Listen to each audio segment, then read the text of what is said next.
facetas de la vida cristiana que son básicas y que las tenemos que entender, pero aparte de entenderlas tenemos que vivir. ¿Se acuerdan? Y habíamos estado, o estamos, mejor dicho, tomando como base el libro de Efesios. ¿Sí? El libro de Efesios. Y habíamos visto que había en la primera parte una palabra clave en los primeros capítulos, que era la palabra de sentar, que indicaba nuestra posición, que estamos en el Señor, que tenemos que estar sentados. ¿Y el sentar qué era? ¿Se acuerdan? Un lugar de descanso y un lugar de autoridad, porque estamos con Cristo en los lugares celestiales. Y cuando estamos sentados descansamos en la silla. Eso quiere decir que lo primero que tenemos que entender los cristianos que es nuestra posición en Cristo. Nuestra posición en Cristo nos da descanso y nos da autoridad como hijos de Dios. Amén. ¿Sí? Y habíamos empezado a ver nuestra vida en el mundo cómo tenía que hacer. Y habíamos visto que en el capítulo 4, y también hoy vamos a ver en el capítulo 5, hay una palabra clave que ahí se mueve, que es la palabra andar. Y que esta palabra andar nos da la idea de el caminar, el movernos, la vida cristiana como debe ser. Y habíamos visto en el capítulo 4, versículo 1 al 6, que era nuestro andar, que tenía que ser de acuerdo a lo que éramos. ¿Sí? Y el apóstol Pablo decía, os ruego que andéis como es digno de la vocación a que fuiste llamados. Es decir, que tenemos que vivir de acuerdo a cómo Él nos llamó. Amén. ¿Sí? Ya habíamos analizado los primeros versículos del capítulo 4. El domingo pasado habíamos analizado a partir del versículo 17 del capítulo 4, que era que nuestro andar tenía que ser no solamente como era digno del llamado, sino también en una nueva vida, en una nueva manera de pensar, donde teníamos que dejar los criterios de este mundo, o como vivíamos antes, como vivían antes los paganos, y ahora vivir de acuerdo a la nueva naturaleza, esa vida santa y pura que el Señor nos llama a vivir. Pero en el capítulo 5, y es lo que vamos a ver hoy, se nos presenta una nueva forma de andar. Alguien que me lea capítulo 5 de Efesios, versículo 1. ¿Qué dice? Ustedes como hijos amados de Dios, procuren imitarlo. Muy bien. Ustedes como hijos amados de Dios, procuren imitarlo. En la versión Dios habla hoy dice, ustedes como hijos amados de Dios, procuren ser como Él, imitar a Cristo. ¿Sí? Y en este capítulo 5 se define, o el apóstol Pablo, Dios a través del apóstol Pablo, nos marca que debemos andar como Él anduvo. Que debemos ser imitadores de Cristo. ¿Sí? Imitadores de Cristo. Yo cuando pensaba esto, pensaba cuando yo era chiquito. Cuando yo era chiquito en casa pasamos unos momentos de una situación económica difícil. Papá trabajaba en una empresa de calzado y lo echaron. ¿Sí? Entonces gracias a un tío mío le enseñó y pusimos en el sótano de casa y él una máquina y él empezó a arreglar calzado. ¿Sí? Lo que antes se decía el zapatero remendón, ¿no es cierto? Empezó a arreglar calzado. Mamá atendía a los clientes que venían y él en el sótano tenía una máquina que cepillaba, que lijaba, se había hecho como una mesita de trabajo y ahí arreglaba calzado. Yo me acuerdo que yo era chiquito y éramos chiquitos y bajábamos al sótano también. Y lo mirábamos, entonces él nos daba una suela que sacaba de un zapato viejo, nos daba una tacha, un clavito y nosotros clavábamos como clavábamos él, pero hacemos un desastre. Pero ¿qué hacíamos? Queríamos imitarlo a él en lo que él hacía. ¿Sí?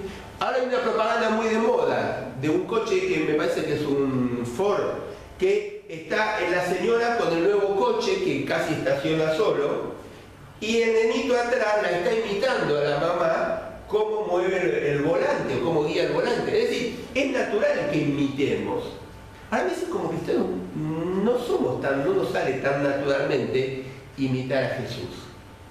Pero acá dice la palabra que tenemos que imitarlo a Él. Amén. Que tenemos que imitarlo a Él. Ahora, no imitarlo como está en la imagen, tal vez en la imagen de las notas con sandalias, ¿no es cierto? No quiere decir la palabra que tenemos que ponernos sandalias, que tenemos que ponernos túnica, o que...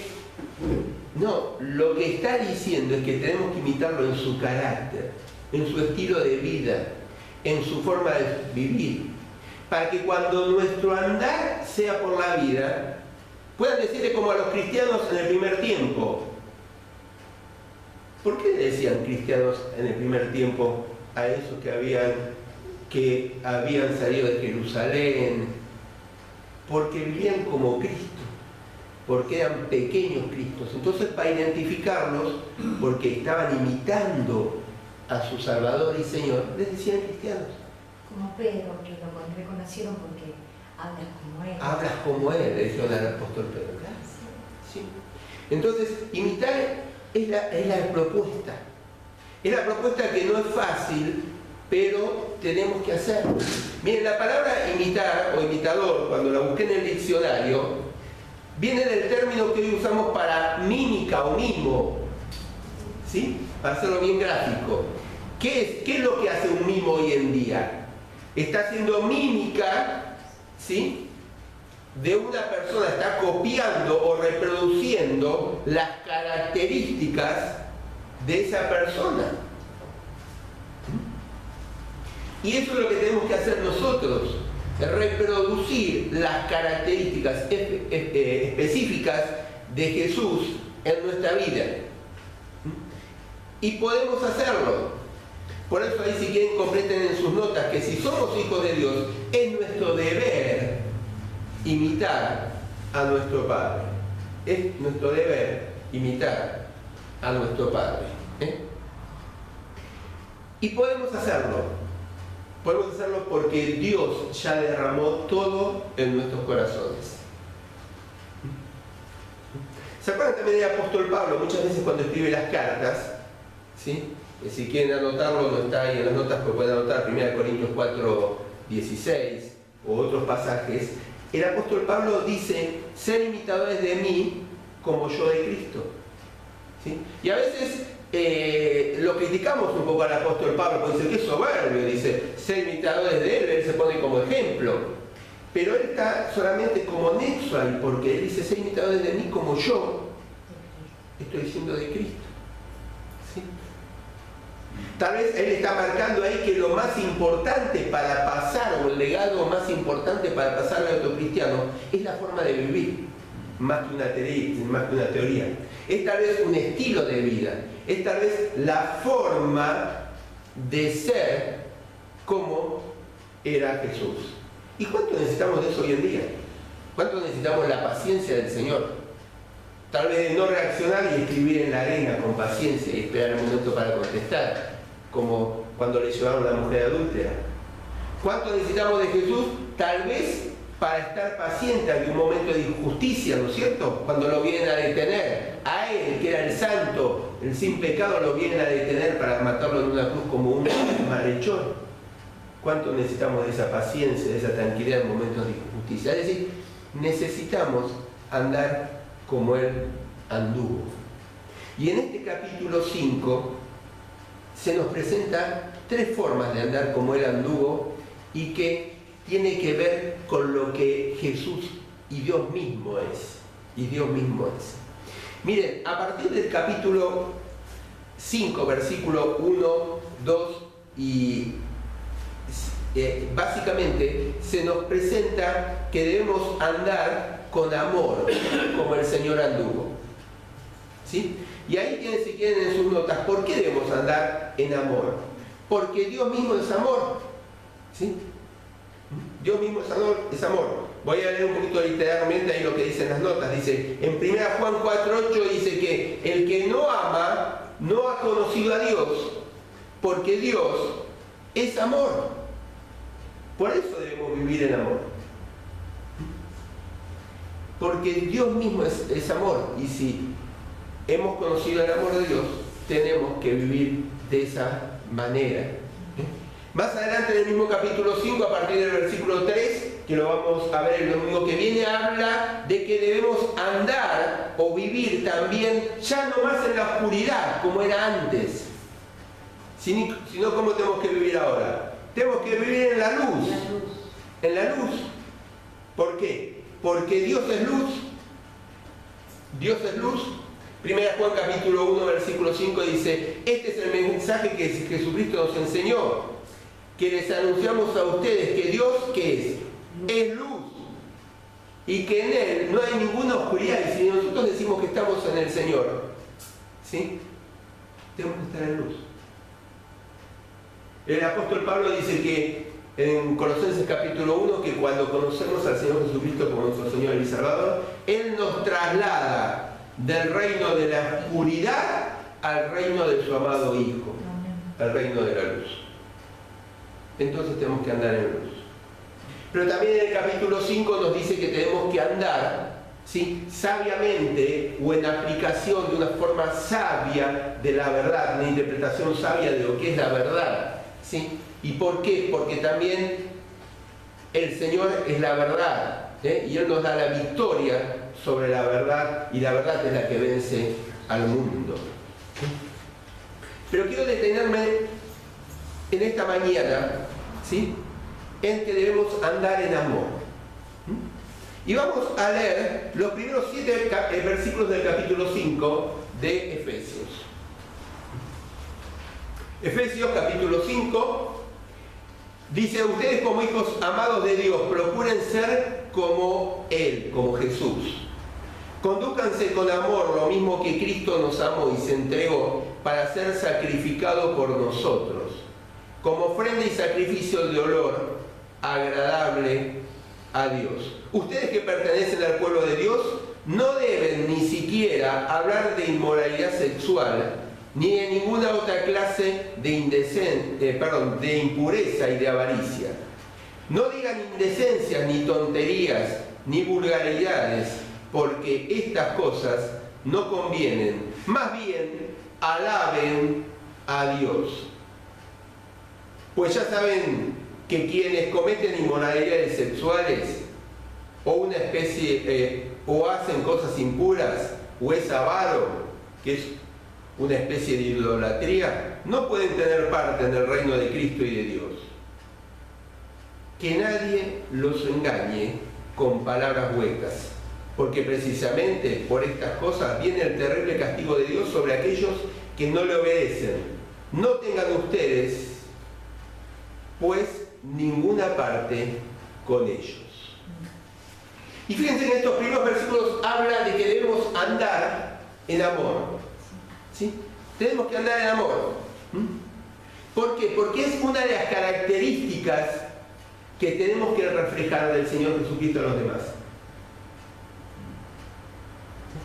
Se cuenta que una vez estaba Alejandro Magno en una de las campañas, ¿sí?, esas que él hacía de conquistar, y le traen, ¿sí?, un soldado de su ejército que se había querido escapar, que lo acusaban de ser un cobarde, de no haber querido ir al combate.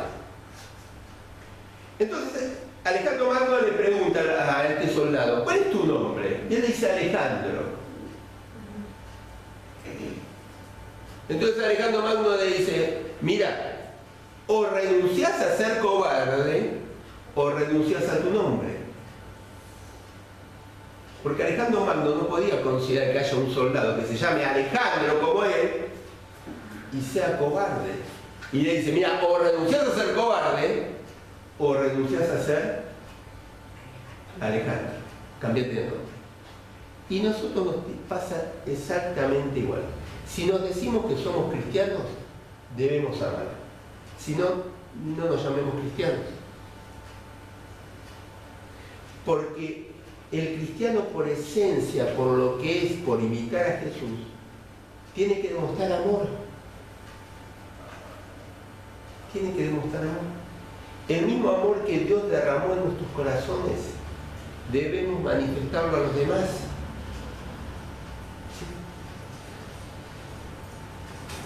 Dice Romanos 5:5: el amor que Dios ha derramado en vuestros corazones por el Espíritu Santo que nos ha dado.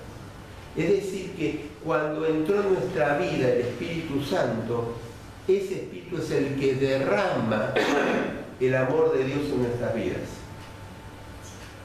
Y si no tenemos amor, es porque no está ¿quién? El Espíritu Santo en nosotros. No somos cristianos. Cambiemos de nombre.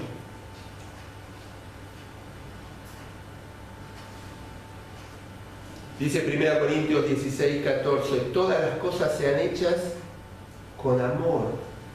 Dice en la versión Dios habla hoy, todo lo que hagan, háganlo con amor. Tiene que ser nuestra característica.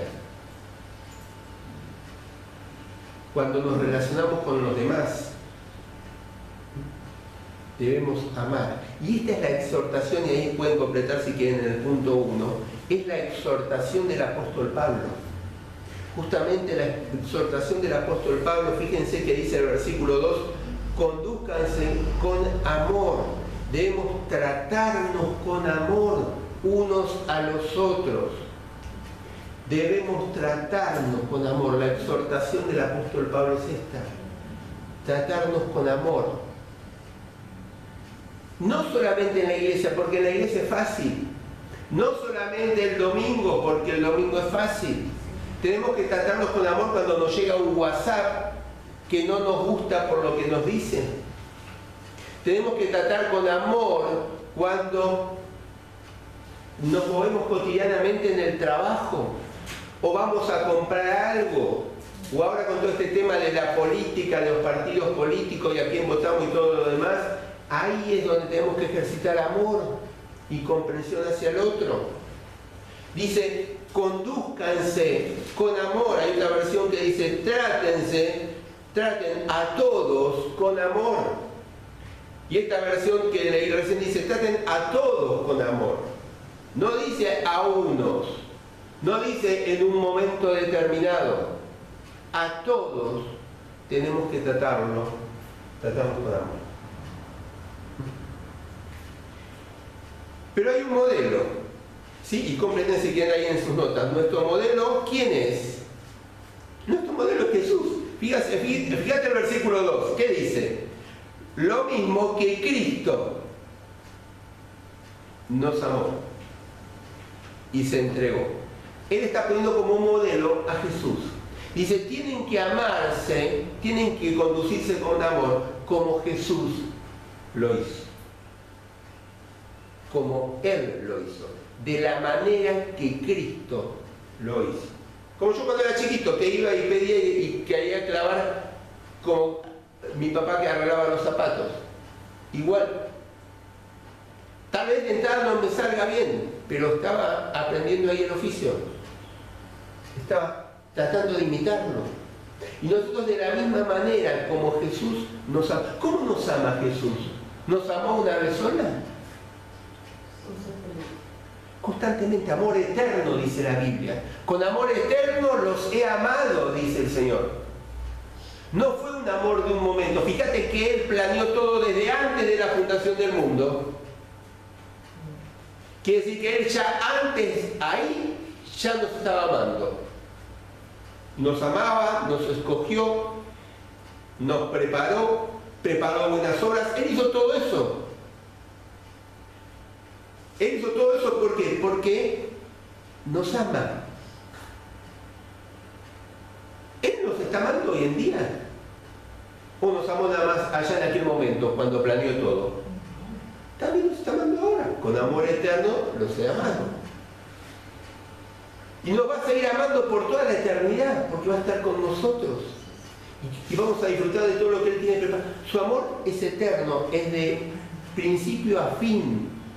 No tiene límite. De esa manera, y a veces nosotros actuamos como los discípulos, Señor, ¿cuántas veces tengo que perdonarlo a fulanito de tal? Mira, me contestó mal una vez, como se dice vulgarmente, no le llevo más el apunte. Pero el Señor nos ama con amor eterno, constantemente, sin límite. Y dice que ese es nuestro modelo para amar a otros. El amor eterno. Ahora fíjate que dice también el apóstol Pablo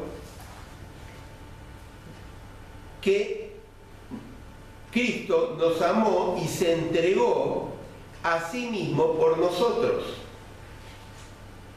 ¿Sí? Dice que nos amó y se entregó. Y esto me está hablando de que, y si querés poner ahí en tus notas, que es un amor incondicional. Es un amor incondicional. Dice, nos amó y se entregó. No fue un amor de teoría, no fue un amor desde el cielo, no fue un amor desde su lugar, desde su trono, que podía haber sido y tenía todo el derecho de hacerlo. Pero fue un amor incondicional, Él se entregó. Fue un amor ágape. El amor ágape es el que se entrega y no espera nada a cambio. Nosotros hacemos al revés. Le demostramos amor y después cuando el otro no nos demuestra, pero yo, y todo lo que yo te hice, y encima se lo echamos en cara. Y que humanamente a veces nos agarra eso y lo hacemos, ¿no es cierto? Pero el Señor no. Él nos amó y se entregó. El amor bíblico no es una emoción agradable o un buen sentimiento acerca de alguien, sino la entrega de uno mismo por el bien de esa persona. Eso es el amor bíblico, el darse por el otro. Dice 1 Juan, capítulo 3, versículo 16, conocemos lo que es el amor porque Jesucristo dio su vida por nosotros. Ahí está el modelo de lo que es el amor. No es tomar y dame, es entrega, ¿sí? Es amor incondicional. Dice también en el mismo versículo, así también nosotros debemos dar la vida por nuestros hermanos. El amor divino es amor incondicional, amor que depende por entero solamente de aquel que ama y no de los méritos, atractivo o responsabilidad del amado.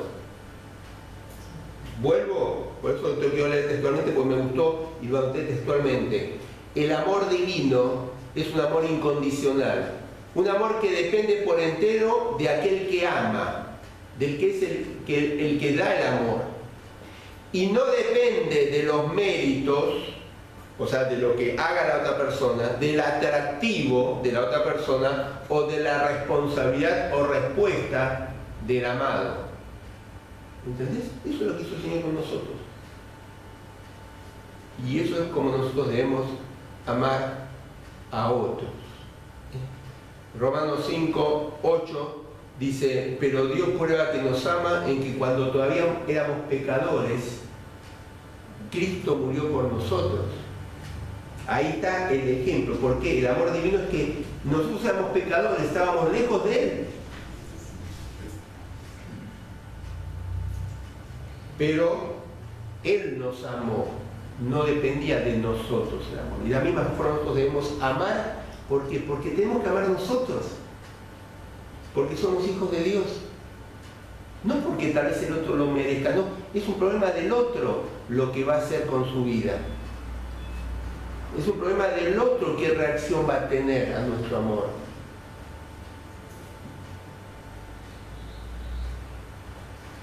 Cristo nos amó y se entregó, dice el apóstol Pablo ahí en el versículo 2 de Efesios 5.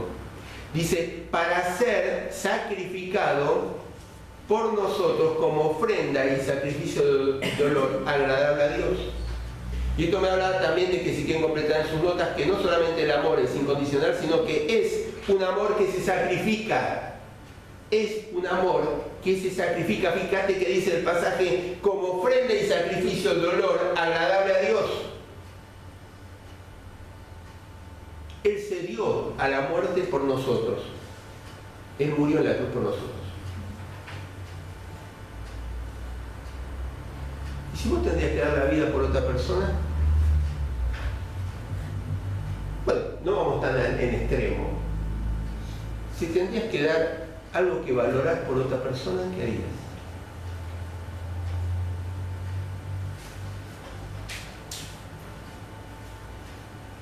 Dice que Él se ofreció, se dio en sacrificio. Y el amor que el Señor nos pide es un amor que a veces va a tener que ser sacrificado.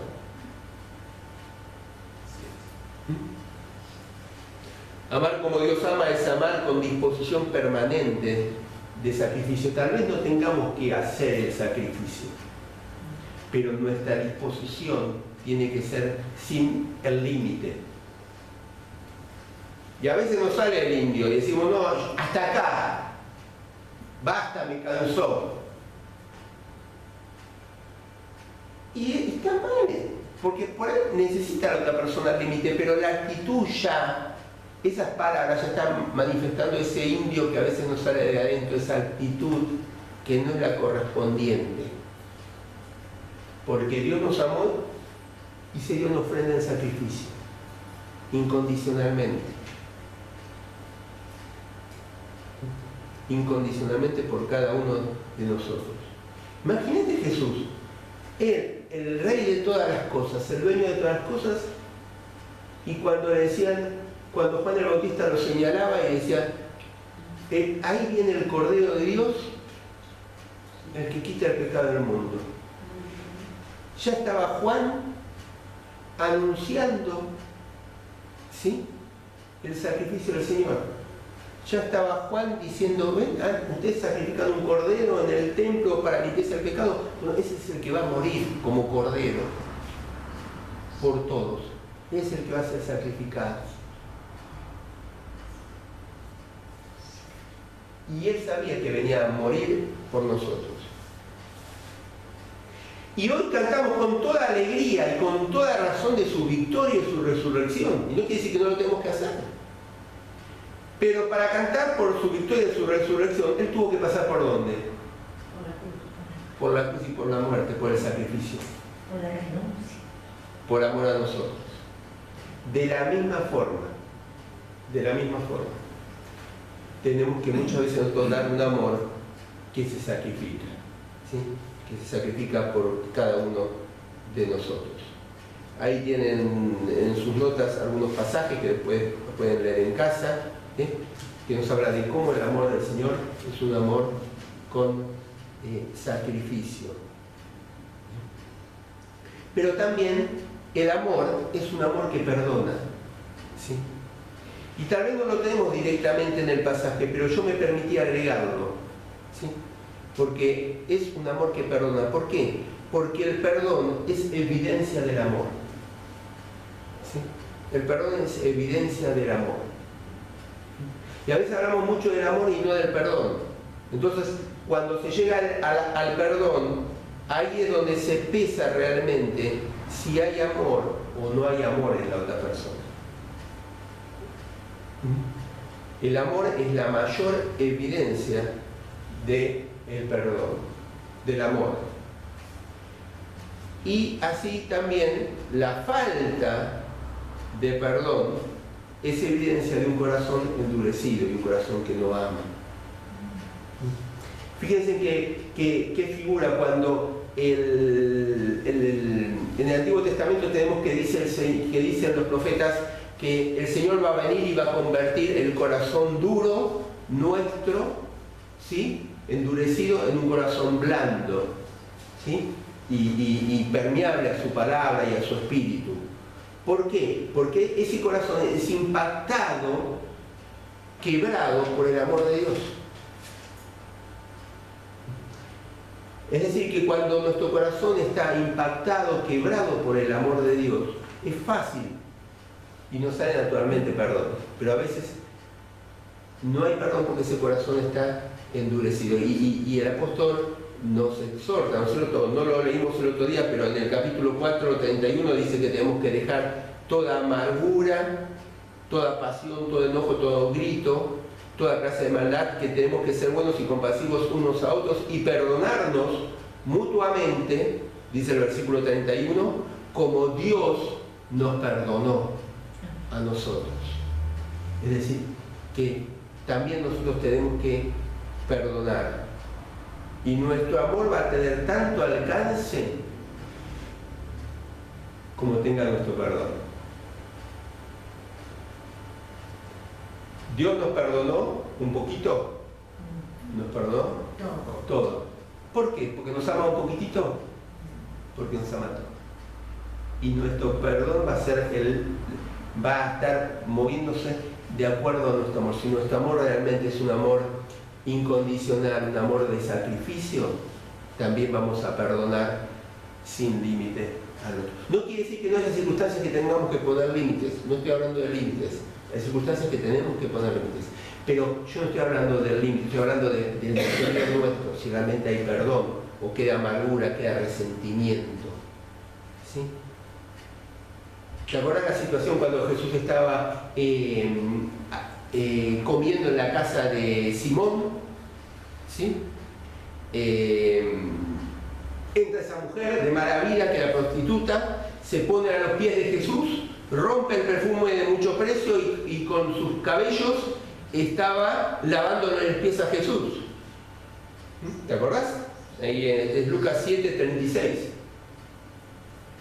Y claro, ya Jesús estaba viendo lo que estaban pensando Simón y los otros discípulos, y él dice, Jesús dice, mira a la mujer, dice el versículo 44, y le dice a Simón, ¿ves esta mujer?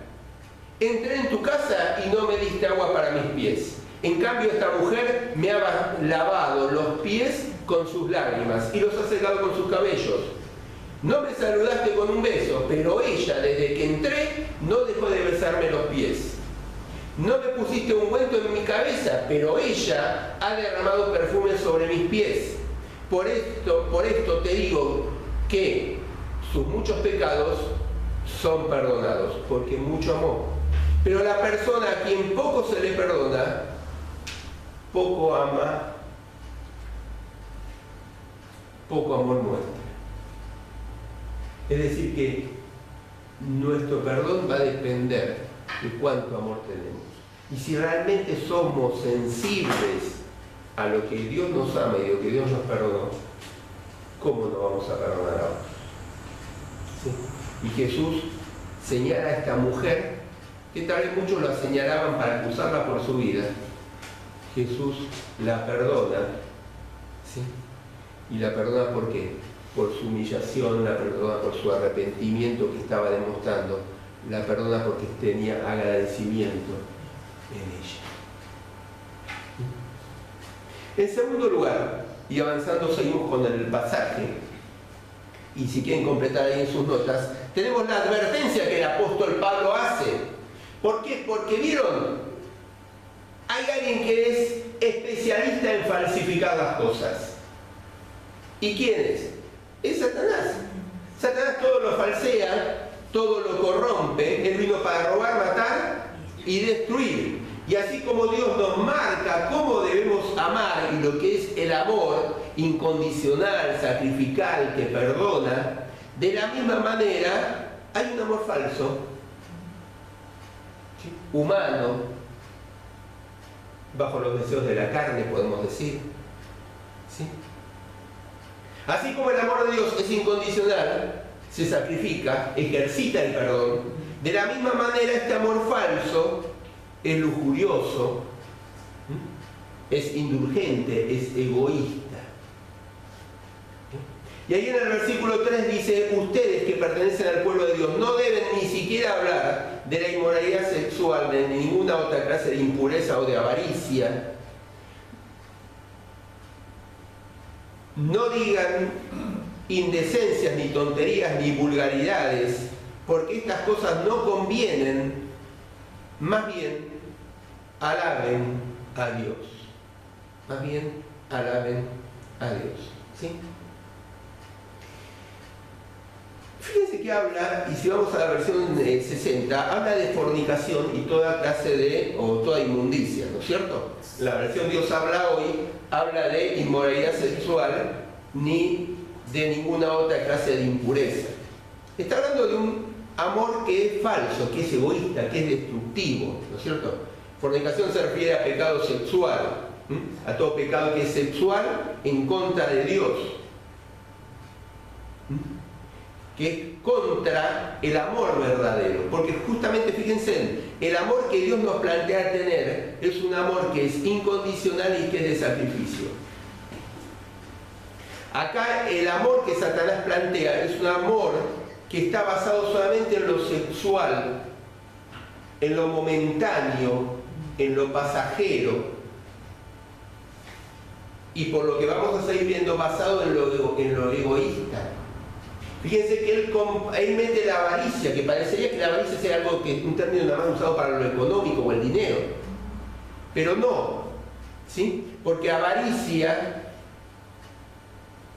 está en el contexto de esta inmoralidad sexual por lo ego, por lo egoísta que es la persona avara. ¿Sí? Entonces, está diciendo que el amor que el mundo propone, que Satanás propone, es un amor basado solamente en lo sexual, solamente en lo avaro, solamente en lo ególatra, solamente en la satisfacción de satisfacer esa necesidad solamente egoísta y carnal, del deseo solamente.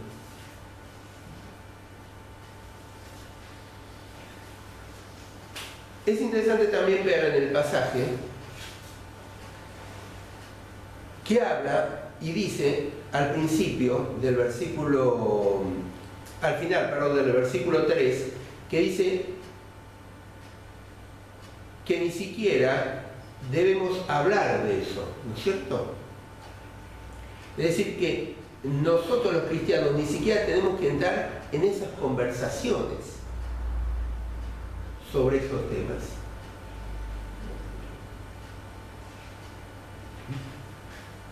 Porque dice, hay otras versiones que dice, porque no conviene a los santos, dice, me parece, en la versión 60.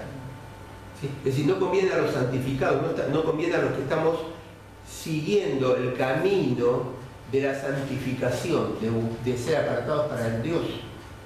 ¿Por qué el hablar de esas cosas no conviene? Porque el hablar de todo eso va entrando en nuestra mente. ¿Cuánto más si lo vemos por televisión? Porque entra por nuestros ojos, entra por nuestros oídos y se almacenan las imágenes en nuestra mente. ¿Sí? Y Pablo, Dios a través de Pablo es bien claro, dice, no deben, no dice si quieren, no dice cuídense, no, dice, no deben ni siquiera hablar de esas cosas. Fíjense que también habla de palabras deshonestas en el versículo 4. Habla de palabras indecentes, tonterías, vulgaridades. ¿Sí? La versión Dios 60 habla de palabras deshonestas, habla de palabras vergonzosas, de necedades. ¿Sí? O dirían estupideces, tonterías, sandeces.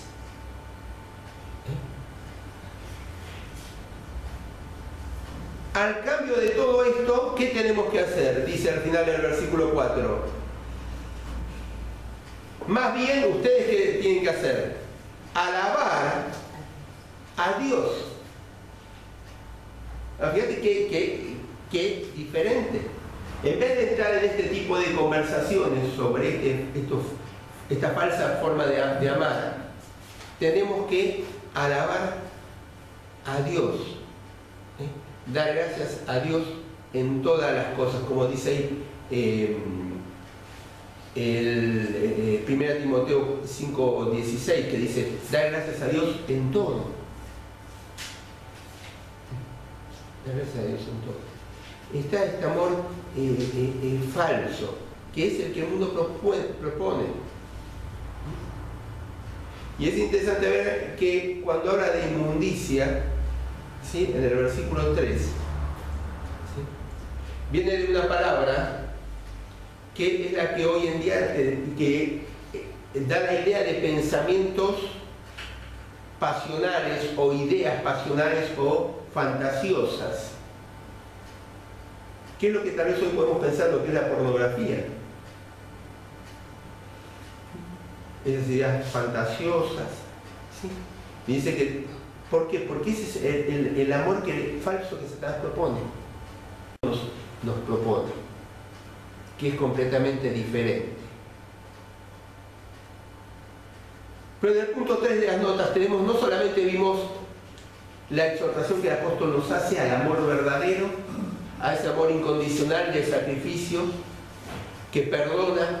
Tenemos la advertencia que el apóstol hace, pero también fíjate en el versículo 5 y 6 de este capítulo 5, dice, pues tengan por cierto que quienes cometen inmoralidades sexuales o hacen cosas impuras o se dejan llevar por la avaricia, que es, fíjate que acá en la versión Dios habla hoy aclara que es una especie de idolatría, no pueden tener parte en el reino de Cristo y de Dios. Que nadie los engañe con palabras huecas, porque precisamente por estas cosas viene el terrible castigo de Dios sobre aquellos que no le obedecen. Y podemos ver como punto 3 en estos versículos que el apóstol Pablo dice, y está aclarando y subrayando el apóstol Pablo, que Dios no tolera el pecado, que podemos engañar a otros. Es más, muchos de estos amores falsos, como tal vez el de hacernos fantasías y demás, podemos engañar a los demás, pero a Dios no lo podemos engañar. Y él es bien claro, fíjate el apóstol Pablo acá, dice que Dios no tolera el pecado. Dice que los que cometen inmoralidades sexuales o cosas impuras, o que lleva a la avaricia, a la idolatría, ¿por qué? Porque ese deseo que enrieda en la carne queda en primer lugar. Y es el ego, la satisfacción del ego, del egoísmo, de mi deseo, de ese falso amor que no es como el amor incondicional y de sacrificio que tenemos que vivir. Me lleva a que estoy yo en primer lugar. Y dice, bien claro, dice, no tienen parte, no forman parte, no pertenecen al reino de Cristo y de Dios el que practica tales cosas. ¿Sí? Porque acordate que el apóstol Juan aclara en su primera carta que el que practica el pecado no ha conocido a Dios. Porque no hay arrepentimiento, no hay genuino arrepentimiento. ¿Sí? Y esto no es para juzgar a otros, esto es para evaluarnos nosotros, ¿eh? Y ver cómo es nuestra vida. Ahora fíjate que comienza el versículo 5 diciéndoles, porque ya saben ustedes estas cosas, pues tengan por cierto, dice en la versión Dios habla hoy, en la versión 60 dice, porque sabéis ya esto. Es decir, que es como que el apóstol Pablo les está diciendo algo que ellos ya sabían. Y si vos vas a la fundación de la iglesia de Éfeso, en Hechos, capítulo 19, vas a darte cuenta que la iglesia de Éfeso tenía el templo a la diosa Diana, o Artemisa, si mal no recuerdo.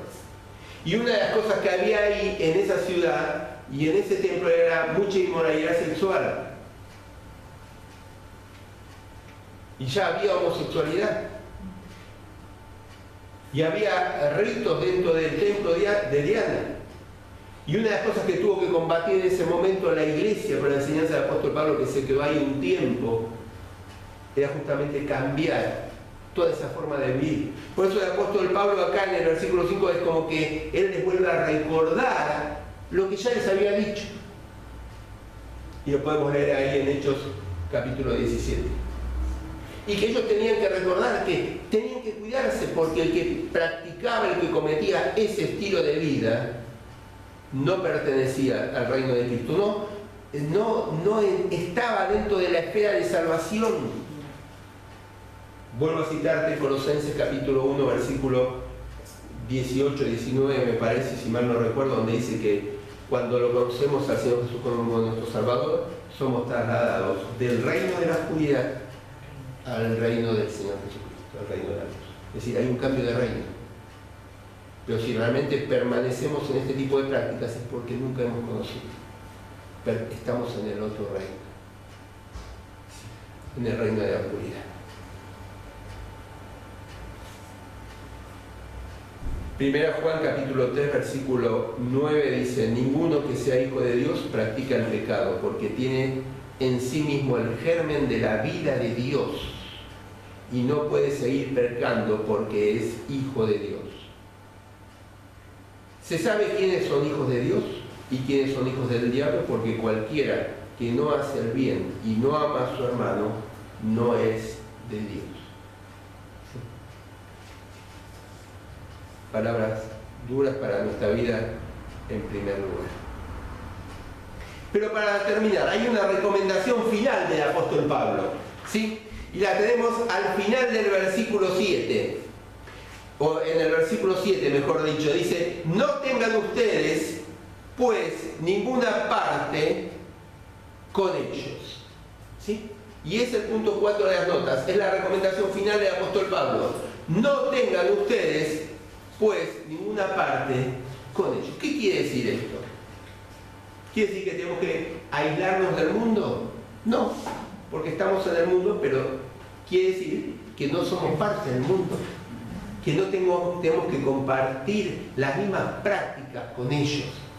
¿Sí?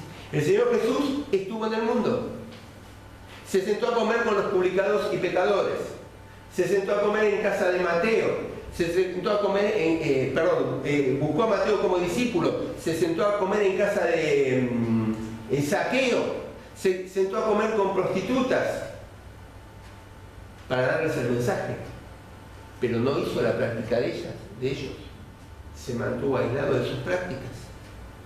El Señor dijo: yo he venido a buscar a pecadores al arrepentimiento. Amén. Pero Él se mantuvo en santidad.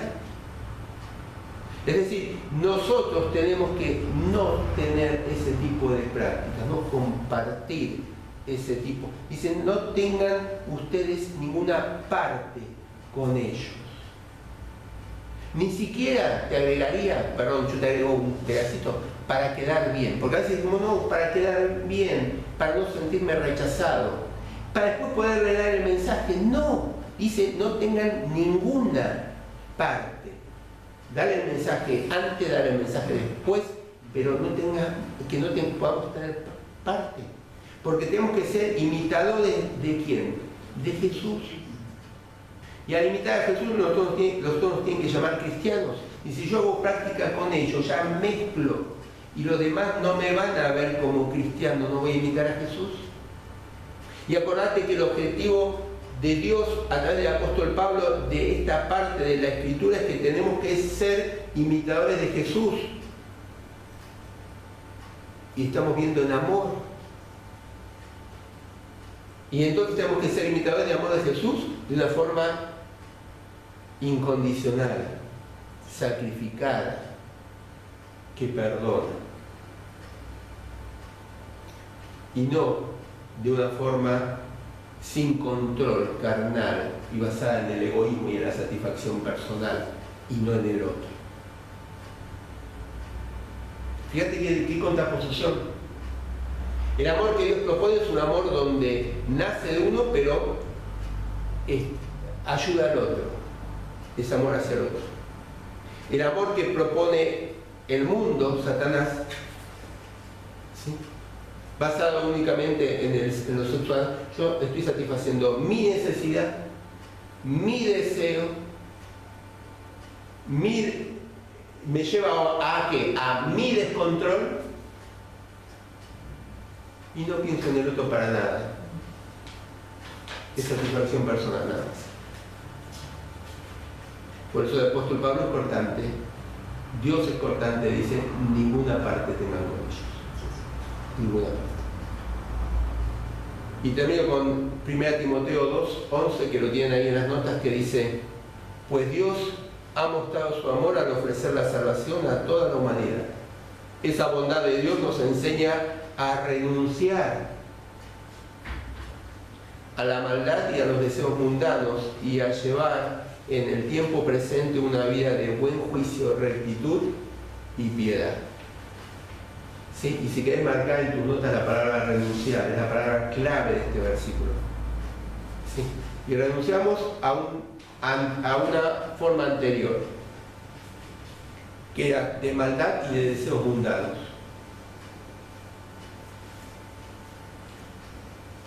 Y para vivir ¿cómo? Con buen juicio, con rectitud y con piedad. ¿Cuándo? ¿Cuando esté el Señor? No. Fíjate que el versículo nos dice cuándo. En el tiempo presente. Es para que vivamos ahora. Es para que vivamos ahora. Vamos a inclinar las cabezas, vamos a orar.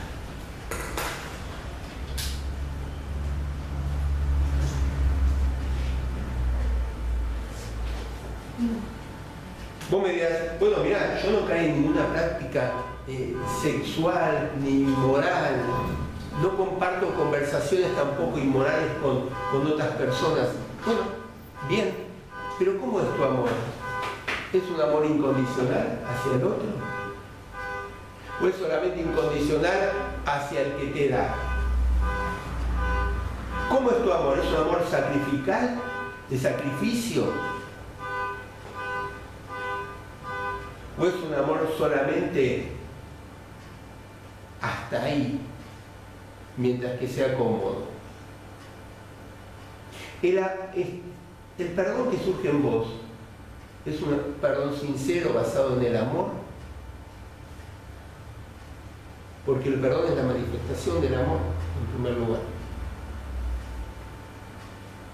Y hermanos, tengamos cuidado, estemos alertas, porque tenemos que vivir en este tiempo presente de una forma no dándole lugar, ¿sí?, a todo aquello que provenga de algo egoísta, que provenga del mundo. Todo lo contrario, tenemos que vivir con buen juicio, con rectitud y con piedad, de una forma pía, santa. Señor, te queremos dar las gracias, Padre, por tu palabra. Gracias, Señor, porque pudimos alabarte. Gracias, Señor, porque pudimos recordar lo que vos hiciste por nosotros. Señor, gracias porque pudimos también pedirte por nuestras necesidades, Señor, y confiamos de que vos vas a estar ocupándote de ellas. Pero, Padre, en este momento te pedimos que vos nos ayudes, para que podamos imitarte a vos, andar como vos anduviste, Señor, tener tu misma forma de vivir, Señor, tener tu mismo carácter, poder amar a los demás de una forma incondicional, Señor, como vos nos amás. Que podamos, Señor, dar un amor con sacrificio hacia los demás, como vos te sacrificaste y moriste en la cruz por nosotros. Señor, ayúdanos para que nuestro amor se manifieste en un perdón sin límite. Señor, cuando vos también nos perdonás sin ponernos ninguna condición. Padre, te necesitamos. Realmente que tu Espíritu Santo esté llenando nuestra vida y que podamos vivir en este tiempo presente como a vos te agrada, Señor. Ayúdanos, Señor. Señor, realmente que tu Espíritu esté trayendo discernimiento en nuestra vida. Señor, que tu Espíritu esté trayendo poder en nuestra vida, Señor, para que podamos vivir cada día más parecidos al Señor Jesús. Padre, y todo esto te lo pedimos y oramos, y lo hacemos en el nombre de Jesús. Amén, Señor. Amén.